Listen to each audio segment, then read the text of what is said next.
So yo guys, welcome to a new video of blog suits. आज हम करने वाले हैं fully showcase awakened Buddha fruit का। मैंने पहले भी वीडियो बना रखी है, बट उसमें मैंने नॉर्मल बुद्धा की थी। अब अवेकेंड बुद्धा का शोकेस करने वाला हूँ मैं।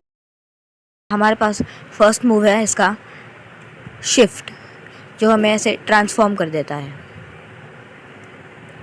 आप देख सकते हैं। सेकेंड मूव है हमारे पास इसका हेवनली इम्पैक्ट, ये कुछ ऐसा है। Third move light of inhalation, आप इसे देख ही सकते हैं, ये कुछ ऐसे आता है।